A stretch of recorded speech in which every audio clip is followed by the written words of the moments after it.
ہم شرمندہ نہیں ہیں. انسانوں کو کپڑوں پہ نہیں تولا جاتا. آج کا میرا دیس کا مالدار اتنا فقیر ہو گیا ہے, اتنا چھوٹا ہو گیا ہے کہ وہ اپنا تعارف کروانے کے لیے 50 لاکھ کی گھڑی لیتا ہے, 6 لاکھ کا جوتا لیتا ہے. آج کی بیگم اتنی چھوٹی ہو گئی ہے کہ اپنے قد کو بڑا کرنے کے لیے وہ 10 لاکھ کا ہینڈ بیگ لیتی ہے کہ دیکھو میرا بیگ 10 لاکھ کا ہے. ارے میری بہن, تو 10 ٹکے کی بھی نہیں رہی اگر تو نے بیگ سے اپنے آپ کو بڑا بنایا. او میرے دوست, تو 2 ٹکے کا نہیں ہے اگر تو 10 لاکھ کے جوتے اور 50 لاکھ کی گھڑی سے اگر تو بڑا بننا چاہتا ہے. ارے اس دھوکے سے نکلو. برینڈڈ کہاں جا رہے ہو؟ جب تم اپنی ذات میں بے قیمت ہو تو رب ذوالجلال کی قسم تمہاری گھڑیاں, تمہارے بیگ, تمہاری گاڑیاں, تمہارے بنگلے تمہاری عزت کو بڑھا نہیں سکتے. ابا جان, آج ہم خوشی سے بلند ہیں کہ ہمارے باپ نے بددیانتی نہیں کی. گھر میں تشریف لائے, کہنے کہ فاطمہ کچھ پیسے ہیں, میرا انگور کھانے کو جی چاہ. بس فاطمہ رونے لگی. فرمایا امیر المومنین خزانہ تو بھرا پڑا ہے, 1 درم کا بھی تیرا حق نہیں ہے کہ تو 1 درم لے کے انگور خرید لے. تو تڑپ اٹھے, فاطمہ میں جہنم نہیں برداشت کر سکتا. او میرے بھائیو, جو دن رات سود میں پھنس چکے ہو, جو دن رات جوئے شراب میں پھنس چکے ہو, کیسے اللہ کے سامنے سرخرو ہو کر کھڑے ہو گئے؟ ایک رات گھر میں تشریف لائے, بچیاں, بیٹیاں, منہ پہ ہاتھ, کپڑا رکھا, دوپٹہ رکھا منہ پہ, اور بات کریں.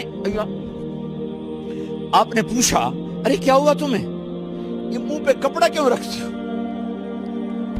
تو خاموش ہو گئی, لیکن گھر کی خادمہ رو پڑی. کہا امیر المومنین آج آپ کی بیٹیوں نے کچا پیاز توڑ کے اس سے روٹی کھائی, سالن کھائی. اور میرے آج کا تاجر کہتا ہے جھوٹ نہ بولوں تو کاروبار کیسے. میرا افسر کہتا ہے رشوت نہ لوں تو گزارا کیسے کروں. تو عمر بن عبدالعزیز پھس پہ ہچکیوں کے ساتھ روئے کہ میری بچیوں, میں تمہیں بڑے اچھے کھانے کھلا سکتا ہوں پر میں جہنم کی آگ برداشت نہیں کر سکتا. بھائیو, اس بندے نے اپنے آپ کو ذبح کر دی, اللہ کو راضی کرنے کے لیے ذبح کر دی, اپنے ذات کو, اپنے جذبات کو, اپنے احساسات کو.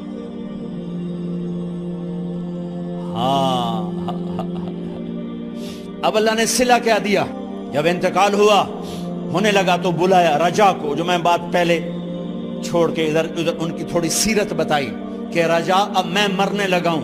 عبد الملک کالا ہو گیا تھا, ولید کالا ہو گیا تھا, سلیمان کالا ہو گیا تھا. یہ کیوں کالے ہوئے تھے؟ یہ بے نمازی نہیں تھے, بدکاری نہیں کرتے تھے, کسی کی طرف ان کی میلی آنکھ نہیں اٹھی کبھی. یہ ظالم تھے, ظالم, انسانوں کا خون پیا, مال میں خیانت کی. اس پر اللہ نے چہرے پھیر دیے. آج عمر بن عبدالعزیز جا رہا ہے, کہ دیکھو میں جا رہا ہوں, مجھے دیکھو میرے ساتھ کیا ہوتا ہے.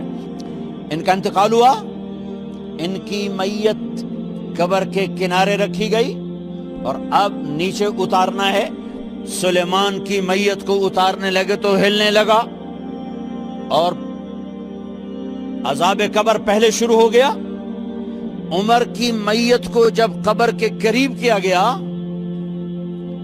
ایسے ہوا کا جھونکا آیا, ایک پرچہ ایسے لہراتا ہوا یوں آیا, یوں آیا, یوں آیا اور عمر کے سینے پر گر گیا. لوگ کٹھے ہو گئے, پرچے کو کھول کے دیکھا گیا تو اس پہ لکھا تھا بسم اللہ الرحمن الرحیم براءۃ من اللہ لعمر بن عبد العزیز من النار. یہ پروانہ ہے اللہ کی طرف سے اس کے بندے عمر کے لیے کہ اسے جہنم سے نجات کی خوشخبری سنا دی جائے. آہا, مرنا ہو تو یوں مرو, اللہ ایسی موت دے دے. کہتے ہیں پھر میں نے ان کو قبر میں اتارا. جب قبر میں اتارا تو کیا دیکھا؟ میں نے کفن کی گرہ کھولی تو چہرہ قبلے کی طرف، اور یوں لگا جیسے 14ویں رات کا چاند قبر میں اتر آیا ہو. اور آخری بات کرتا ہوں، میرے بھائیوں بہنوں، اپنے اللہ سے صلح کر